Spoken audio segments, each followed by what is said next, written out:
Hey guys, Robert and Alex here, and we're about to go into the start of the Craig era with Casino Royale. Oh, the yeah. proper!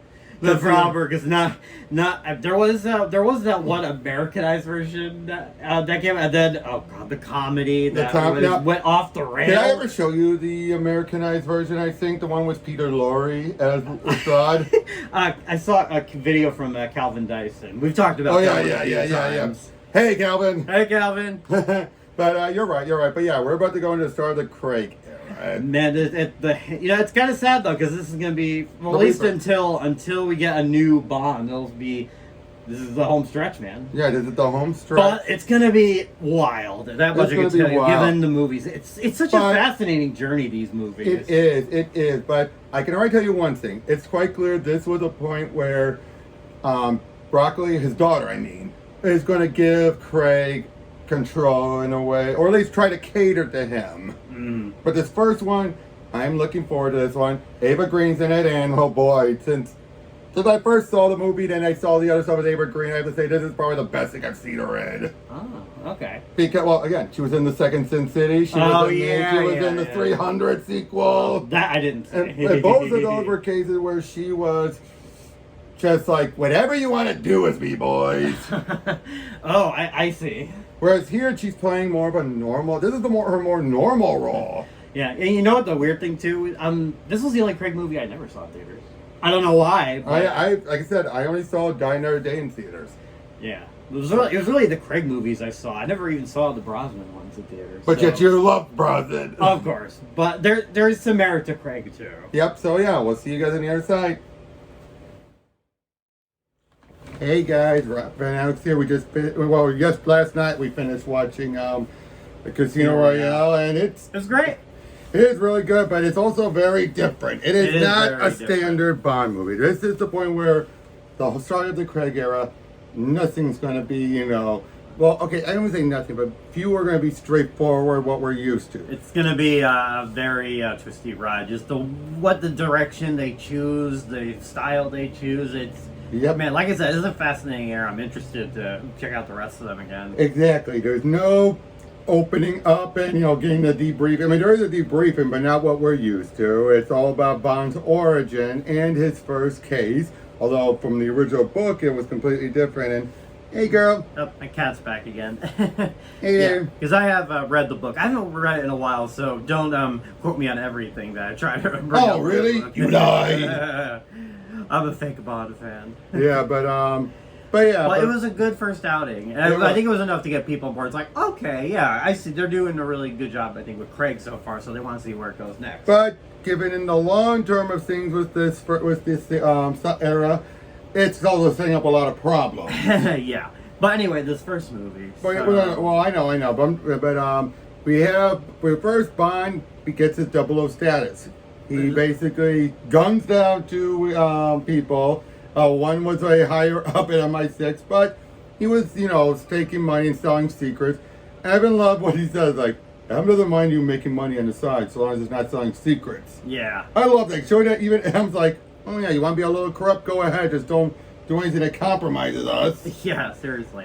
Because she's probably like, yeah, we don't get paid enough for this crap. Go ahead. Within reason. Yeah, and it still has a really clever use of the gun barrel. Oh yeah, and that was perfect. And it leads into a very good intro. Yeah, one of my favorites. Yep, and then Bond is, the opening then, it's kind of a free-for-all at first. When before he gets his first mission, like I do love, like, stop touching your ear. Yeah. I love it because it's like, no, but this sets up Bond's arrogance. I know. He's young, he's brash, he knows what he's doing, he knows everything, but at the same time, but would you agree with that? The whole stop touching your ears already a bit of a case of like, yes, he's being smart, but the way his attitude about it is just like, it really you idiot. Like there are moments you want to smack him in the face because he's arrogant, but like I mean that in a good way. I know, but that's setting up stuff though, of course. Absolutely. But big action and showing off how he's like parkour. It's definitely more of a parkour. More of a boxer. Yeah, he's more of a brawler. A brawler, yeah. Like he can use his guns and stuff when he can, but this one's definitely going more for a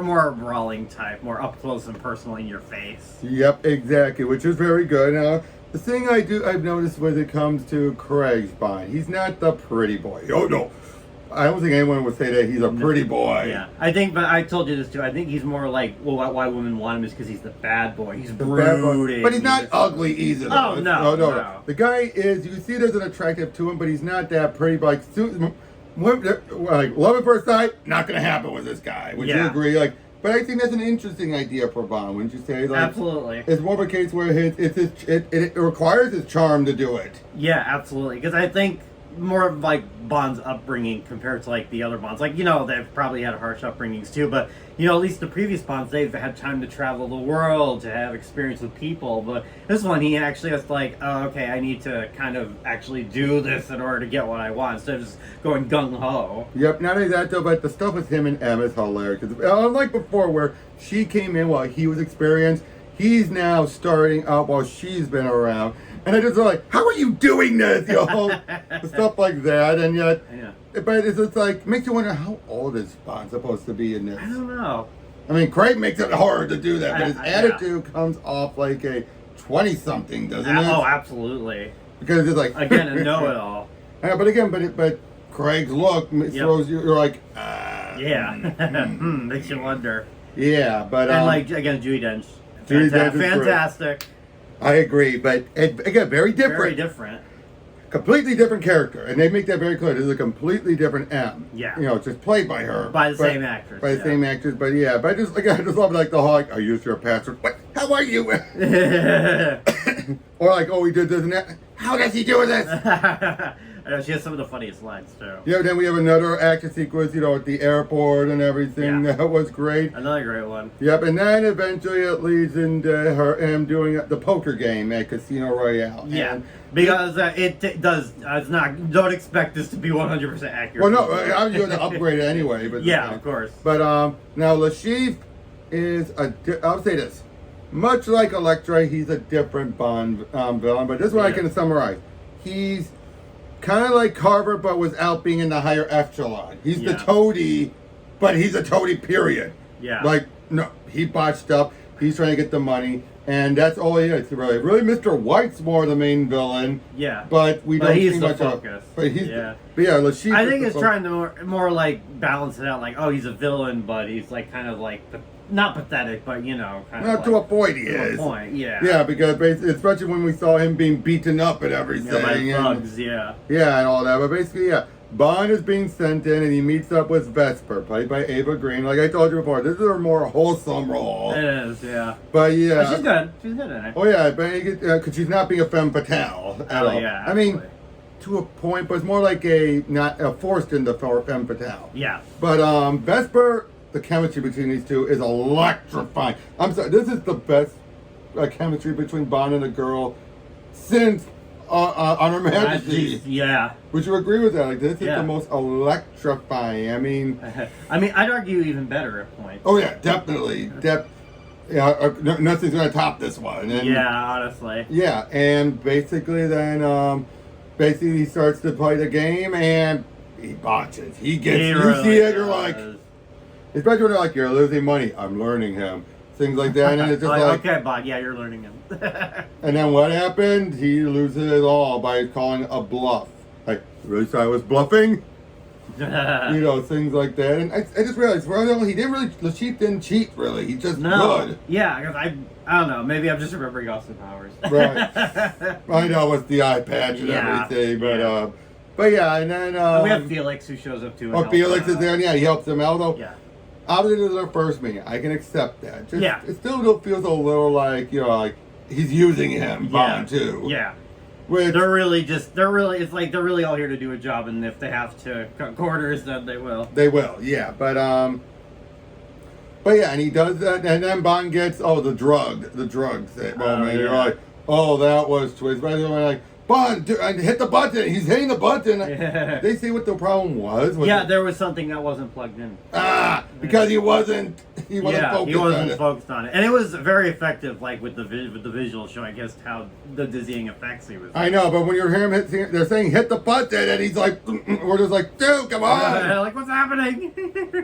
But yeah, Vesper helps him out and everything, and then, and then he goes back in, and he's like, sorry, that thing nearly killed me. You know, that trick nearly killed me. Yeah. And because then, it's not all doom and gloom. They still have the familiar Bond elements that are there, which I think helps. It's not all just all dark and all brooding. yeah, and then Bond wins, and he was true to his word to Vesper. Although Vesper rightfully did call him out, though. Did he? He did. It's like, you let your ego get the better of you, and I also loved how he, again, showing how out of his depth he was. The whole like, what happened to my dinner jacket? Like, there are dinner jackets and then there are dinner jackets. That's the other one. Yeah. We're going to make it look like you belong here. Which makes you wonder what his other dinner jacket was, which makes me think it was just a average, like if I wore a regular suit to a wedding as opposed to a tux. Yeah. Would you agree? Like, it's still interesting, but it doesn't fit the occasion. Yeah. Oh yeah, absolutely. I think again, it's more of a case where this is a Bond who like wants to do the stuff. He wants to get in there and dirty, but it's like, oh, now you're a double agent. You have to do. You gotta be. You gotta be charming. You gotta blend in with your environment. And I think once he saw the dinner jacket, he's like, oh, that's what it is. That's the vibe I got when he's looking. He's like, oh, that's what it is. And then he's also liking it. But I think that's what I took it as, like okay. Yeah. But then Lashif abducts him, and the ball buster. Oh man. And again, there was some really good action, chase and all that stuff here, but more than the character here. I mean, the action is still great, but the character stuff. But him just hitting him in the balls and showing how nuts Bond's gonna be. I know. But it's like, could you itch it down there?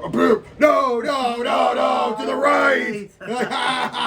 Now you're gonna die. And people are gonna know you died scratching my balls. Yeah, that's what I was really expecting going forward. Like, it's gonna be a Bond that was crazy, and it's just kind of like, oh my god, like you're like kind of afraid of him.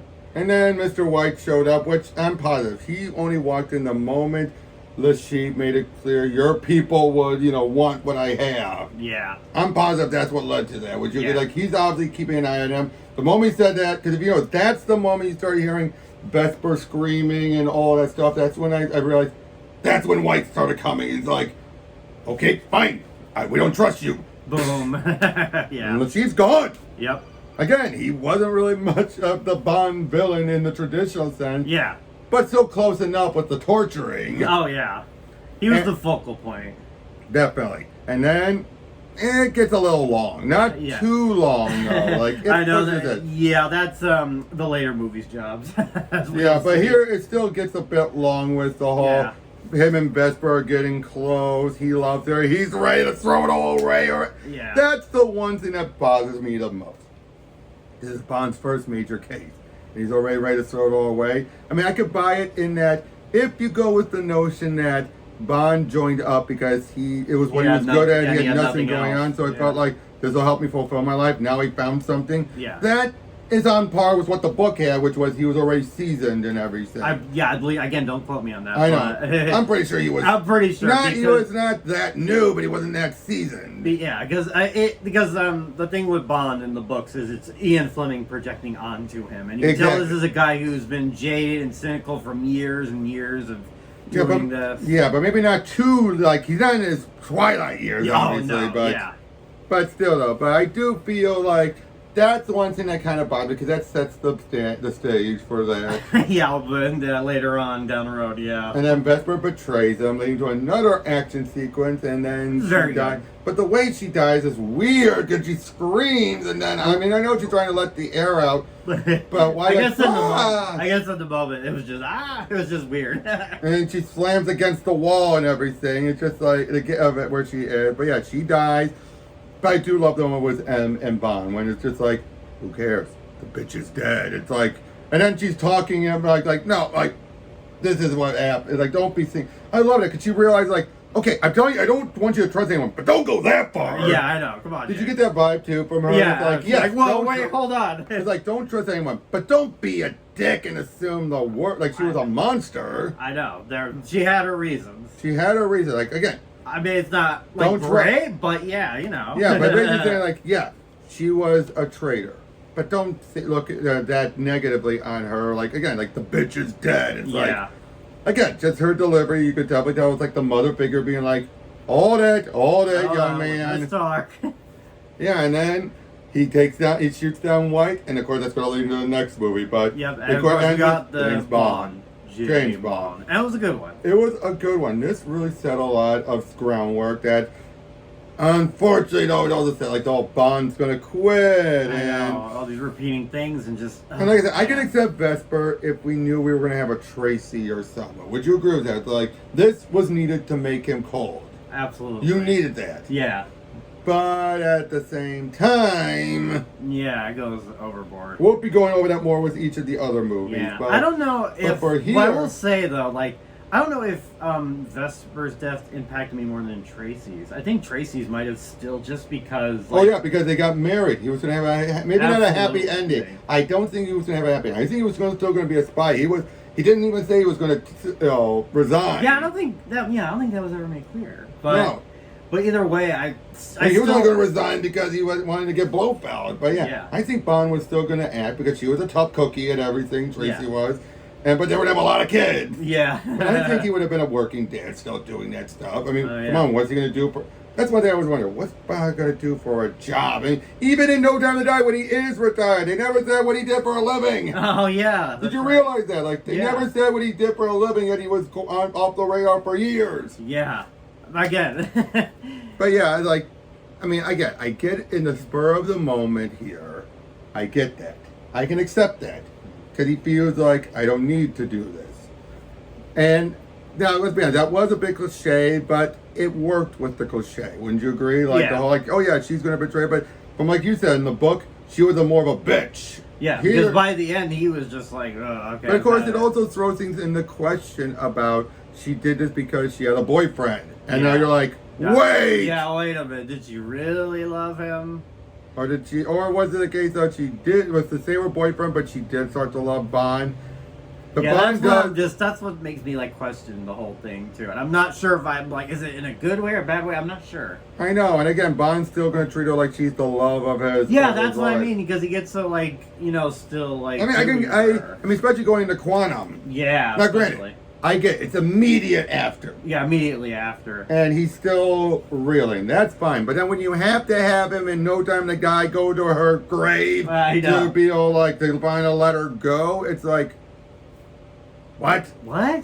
Yeah. It's Again, so I can accept it was Quantum when Yeah. we get to that. Would you Yeah. agree to that? Yeah, Like, he's still not in a great place. he's not in a great place. He's still trying to come to terms with it. I mean, yeah, he just heard it was her lover, but at the same time, he's not going to. I don't think he's registered like, but what we have was real or was it a lie? Yeah. We don't know. Yeah. And I feel like, well, I don't know. We'll see when we get to Quantum of Solace. Yeah. But for this first, It was good. for It was starting good. it all up, Yeah. it's good. It shows why Craig was a great choice. Let's be honest, unconventional choice. Let's be Absolutely, honest, but yeah. he showed he had the chops. Absolutely. Then they give him complete free reign as we go forward. But again, we'll get there. Yep. See you guys on the other end.